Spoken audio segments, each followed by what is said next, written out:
హైదరాబాద్ లోనే the best gastroenterology hospital Ananya hospital Kukatpally. Appointment కై call చేయండి. డివోర్స్ నోటీస్ వెళ్ళిన తర్వాత వాళ్ళ బాధ ఏంటి అంటే కోర్టుకి వెళ్తే ప్రొలాంగ్ అవుతుంది, ఎంబటే కావాలి, తక్షణ ఎంబటే కావాలి. ఎన్ని ఎకరాలు ఇస్తారు ఎంబటే, ఎందుకంటే ఆ అమ్మాయికి పెళ్లి చేద్దామనేసి వాళ్ళ తాటేమో. సో ఎంబటే కావాలన్నారు. నేనేమో కోర్టుకి వెళ్ళినా. మరి నేను కోర్టుకి వెళ్ళినా కదా, నేనేమి 100 మందిని తీసుకొని వాళ్ళ ఇంటికి పోయి నాకు డివోర్స్ కావాలని నేను అడగలే కదా, వాళ్ళు మా ఇంటికి కదా వచ్చింది. మరి నేను డివోర్స్ చేసినాక వచ్చినారు. 1 డే ఉన్నారు సార్, మాకు ఫోన్ వచ్చింది. ఆ అబ్బాయి ప్రవీణ్ గుండా ఉన్నాడు కదా, అతను నాకు కొన్ని మెసేజ్లు పెట్టినాడు సార్. అతను పెట్టిన బెదిరింపు మెసేజ్లు మీరు చూస్తే ఇతనే సార్, ప్రవీణ్ ప్రణీత బ్రో. ఇది వాట్సాప్ డైరెక్ట్గా. మా వైఫ్ వాళ్ళ తమ్ముడు, సొంత తమ్ముడు. వాడు చదువుకోలేదు, వాడు గుండా. అయితే వాడు కూడా ఇంకా సీఎం సార్తో ఫోటో దిగుతాడు. వాళ్ళకి అంత అండదండలు ఉన్నాయి, చూస్తురు కదా. మళ్ళీ నన్ను అంటారు, మా ఫ్యామిలీని అంటారు, చూస్తురు కదా. ఓకే, మళ్ళీ తర్వాత అతను పెట్టిన బెదిరింపు మెసేజ్ చూడండి. ఇక్కడ ఫస్ట్ కూర్చున్నారు వాళ్ళు, తర్వాత టెంట్ వేచి ఇక్కడే వంట చేస్తాము అంటే బెదిరిస్తున్నారు. మీరు వచ్చి సెటిల్ చేయకపోతే పైసలు మేము టెంట్ వేసి కూర్చుంటామన్నాడు. నేను రిప్లై చేయలేదు, నేను అతను కాల్ లిఫ్ట్ చేయలేదు, మాట్లాడలేదు. వీళ్ళు ఏదో బెదిరిస్తున్నారు, సరే ఓకే కొద్దిగా కూల్ అయినాక మాట్లాడదామని అనుకున్నా. ఎందుకంటే వాళ్ళు కొట్టేలాగా కూడా ఉన్నారు ఆ టైంలో. ఎందుకంటే మేము పైసల గురించి డిస్కషన్ పెడితే మీరు డివోర్స్ ఎట్లా పంపిస్తారు, కోర్టులో ఎట్లా చూసుకుంటారు, ఇప్పుడు కోర్టుకి ఎందుకు పోయింది మ్యాటరు అని చెప్పేసి వచ్చినారు. చూస్తుండగానే టెంట్ వేసినారు సార్, చూస్తారు కదా, టెంట్ వేసేసారు. టెంట్ వేసి ఇట్లా కూర్చున్నారు బెదిరించి మమ్మల్ని రప్పియడానికి. తర్వాత అతను ఏమంటాడు, ఇంకా రిప్లై ఇవ్వకుంటే నెక్స్ట్ మీడియాలో వస్తుంది, మాకు మీడియా మాకు మీడియా కానీ ఈ మహిళా సంఘాలు కానీ ఎవరు తెలియదు, మేము ఒక నార్మల్ కామన్ పీపుల్ మేము. మళ్ళీ నెక్స్ట్ మహిళా సంఘాలు వస్తాయి, మెసేజ్ చూడండి క్లియర్గా. నేను రిప్లై ఇవ్వలేదు సార్, ఏది రిప్లై ఇవ్వలేదు నేను. లాస్ట్కి ఇట్లా టెంట్ వేసి ఇవన్నీ బెదిరించడానికి, మమ్మల్ని రప్పియడానికి. మేము అమ్మ పోతే ఏం చేస్తారో అని చెప్పేసి నేను వెళ్ళలేదు. That is Praveen Kumar. వాళ్ళు ఆ టెంట్ వేసేసి వాళ్ళు 1 డేలో టెంట్ వేసినారు సార్. నేను ఒకటే క్వశ్చన్ అడుగుతున్నా, నేను 6 years వెయిట్ చేసిన ఆ అమ్మాయి కోసము. 1 డే ఓపిక పట్టలేకపోయినారా? సెకండ్ డేకి వస్తారేమో అని చెప్పి చూడలేకపోయినారా? అంటే ఇప్పుడు నువ్వు టెంట్ వేసేస్తే పరువు ఎవరిది పోతుంది? ఒక అమ్మాయి టెంట్ వేసింది, హస్బెండ్దే కదా పరువు పోతుంది, నీది కూడా పరువు పోతుంది కదా. ఇద్దరం కలిస్తేనే కదా ఒక ఫ్యామిలీ, వైఫ్ అండ్ హస్బెండ్ కలిస్తేనే కదా ఒక ఫ్యామిలీ. మామ అత్తయ్య ఉంటేనే కదా ఒక ఫ్యామిలీ. మామయ్య అత్తయ్య హస్బెండ్ అందరూ గంగలో కలిసిపోని, వాళ్ళ పరువు గంగలో కలిసిపోని వాళ్ళకి మాత్రం అనుకున్నది సాధించాలనేదే కదా టెంట్ వేసినారు. లేకపోతే ఇంకో 2 రోజులు వెయిట్ చేసి కూర్చుందాము, మాట్లాడుకోండి, అమ్మాయితో కలిసి ఉండండి అని అనేవాళ్ళు కదా. అలా పరువు తీసుకొని మళ్ళీ అదే పరువు తీసుకొని అలా ఎట్లొచ్చి ఉంటుంది అమ్మాయి. మొత్తం పలగొట్టేసినారండి. సీసీ కెమెరా ఫుటేజ్ పలగొట్టాల్సిన అవసరం ఏముంది? మేము ఇప్పటికి 3 సార్లు వేయించుకున్నామండి కెమెరాస్ మా సేఫ్టీ కోసము.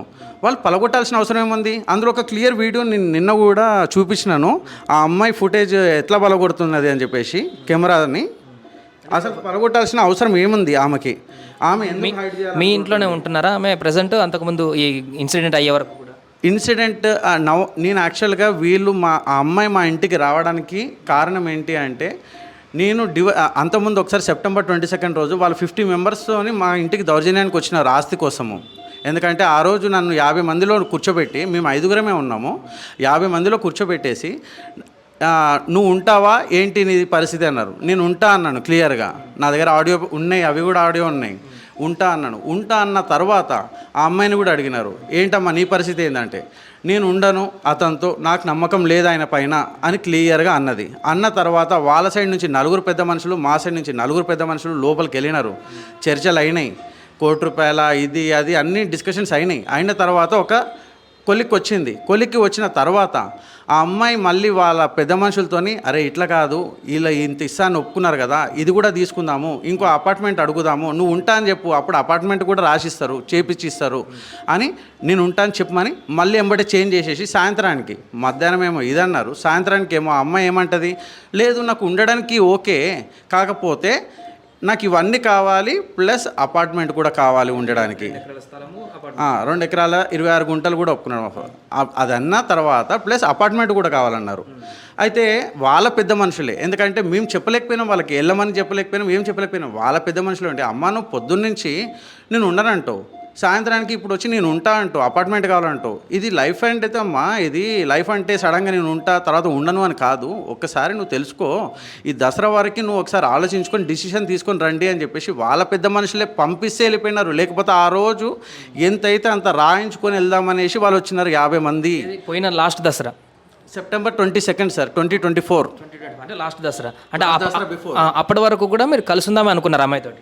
నేను అప్పటి వరకు కలిసి ఉందాం అనుకున్నాను. ఆ రోజు 50 మంది ముందు నేను అతనితో ఉండను, నాకు ఆ అబ్బాయి పైన నమ్మకం లేదన్నప్పుడు నా ప్రేమ చచ్చిపోయింది సార్. ఇంకా అప్పటి వరకు కూడా నేను ఓపికగా ఉన్నా. నేను ఏ రోజు ఒక కంప్లైంట్ పెట్టలేదు, ఏ రోజు డివర్స్ పంపించలేదు. ఎందుకంటే అప్పటికి ఆల్మోస్ట్ 6 years అయిపోయింది. డిసెంబర్కి నాది 6 years. అప్పటికి ఆల్మోస్ట్ 6 years అయింది. 6 years నేను పేషెంట్గా వెయిట్ చేసిన కదా. సరే ఆ అమ్మాయి చేసిన సిచ్యువేషన్స్ ఏంటో తెలియదు, చిన్న చిన్న గొడవలు పెద్ద గొడవలు అవన్నీ పక్కన పెడతాము. ఆ అమ్మాయి మెంటాలిటీ ఏంటి, మెంటల్ స్టేట్ ఏంటి అవన్నీ పక్కన పెడతాం. నేను స్టిల్ పాజిటివ్ మైండ్ సెట్తో నేను ఓపికగా నేను వెయిట్ చేసిన నేను ఆ అమ్మాయి కోసం. అంతమంది ముందు నేను మా ఫాదర్ మదర్ని చంపడానికి చూసి, ఆ ప్రాపర్టీస్ని ఖాళీ చేయడానికి చూసి ఒక డ్రామా ఆడిన సంఘటన అది. వాళ్ళు మా ఇంట్లో మా పేరెంట్స్ని పైకి వెళ్ళి కొట్టడానికి డోర్ బద్దలు కొట్టినారు, పగిలిపోయింది డోర్ పగిలిపోతే కానీ లోపలికి పోలేకపోయినారు. వాళ్ళది మాత్రం డోరు పగలలేదు, డోర్ ఇలా తీసి వెళ్ళిపోయినది. అండ్ వితిన్ 5-10 minutes వచ్చినారు, తీసుకొని వెళ్ళినారు. ఆమె వెళ్ళిపోయిన 5-10 minutesలోనే 50 మంది అక్కడ ఎక్కటైనారు. అందరూ వీధి రౌడీలు అండ్ వాళ్ళ ఫ్యామిలీ వాళ్ళు కూడా ఉన్నారు చాలామంది. వాళ్ళందరూ కలిసి పైకి వెళ్ళి ఇప్పుడు మా డోర్ కూడా పెట్టుకునే ఉండే. ఆ అమ్మాయి డోర్ ఎట్లా పెట్టుకుందాం, మా డోర్ కూడా పెట్టుకుని ఉండే. కానీ మాది డోర్ పలగొట్టేసినారు. మీరు వెళ్ళేసి ఆ విజువల్స్ చూడాలి, మా ఇంటికి వెళ్ళేసి మీరు విత్ పర్మిషన్ వెళ్ళేసి అక్కడ చూడండి డోర్ ఎందుకు పగిలింది, ఎందుకు లోపలికి పోయినారు, లైట్స్ మెయిన్ ఎందుకు ఆఫ్ చేసినారు, మెయిన్ ఆఫ్ చేసేసి లోపల ఎందుకు కొట్టినారు.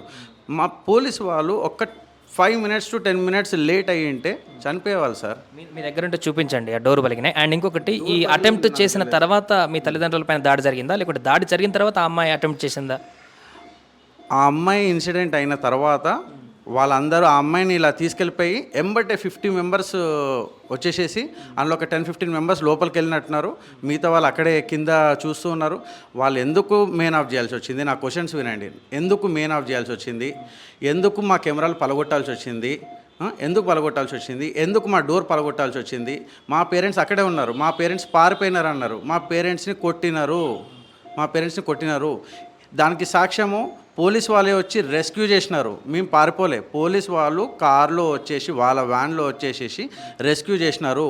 నేను మా ఫాదర్ నుంచి విన్నది ఏంటి అంటే ఆ సిలిండర్ కూడా బయట ఉంటుంది యాక్చువల్గా కనెక్షన్. సిలిండర్ కూడా లోపలికి తీసుకొచ్చి ఆన్ చేయే బిఫోర్ పోలీస్ సైరన్ వినేసి అమ్మో పోలీస్ సైరన్ వస్తుందని చెప్పేసి అందరు పరారైపోయారు. ఎందుకు పరారైపోతారు, వీధి గుండాలు కాబట్టి పరారైపోయినారు. అంటే సిలిండర్ కూడా ఆన్ చేసేద్దామని ఆన్ చేసే క్రమంలో వితిన్ ఏ మినిట్ ఆన్ చేస్తారేమో, తీసుకొచ్చినారు లోపలికి. ఇప్పుడు కూడా నాకు తెలిసి ఆ సిలిండర్ అక్కడే ఉండొచ్చు.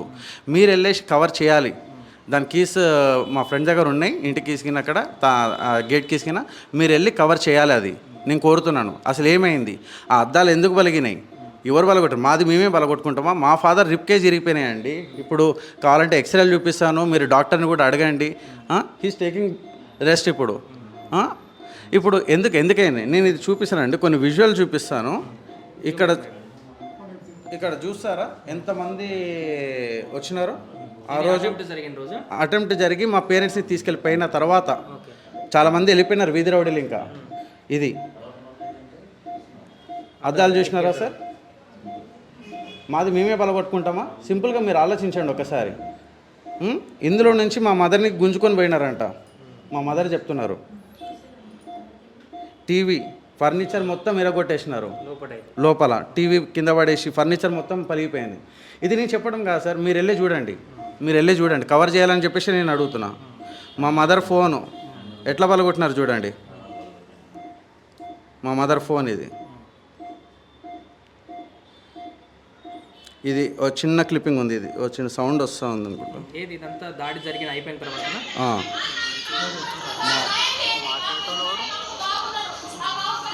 వాళ్ళ వదిన ఒక ఆమె కనిపిస్తుంది ఇక్కడ. వాళ్ళు క్లియర్గా వాళ్ళ ఫ్యామిలీ వాళ్ళు అక్కడే ఉండి చేయించినారు. వాళ్ళు ఏమంటున్నారు, అమ్మాయి కోసం వచ్చిన ఆ అమ్మాయి ఒక వీడియో ఆల్రెడీ ఆన్లైన్లో ఉంది. ఇప్పుడు వాళ్ళు ఏమన్నా ఆల్టర్ చేయొచ్చు వీడియోస్. ఆ అమ్మాయి ఉన్న రూము వాళ్ళు అక్కడ నిల్చొని తీసిన వీడియో ఒకటి ఆన్లైన్లో ఉంది. మీరు కావాలంటే ఆ నట్టు బోల్ట్ కూడా పోలేదు, నట్టు బోల్ట్ కూడా పోకుండా డోర్ ఎట్లా ఓపెన్ అయింది, ఎట్లా లోపలికి వచ్చేసినారు. ఆ అమ్మాయిని ఎంబటే తీసుకెళ్ళిపోయినారు. సీసీ కెమెరా ఫుటేజ్ ఏం లేదండి.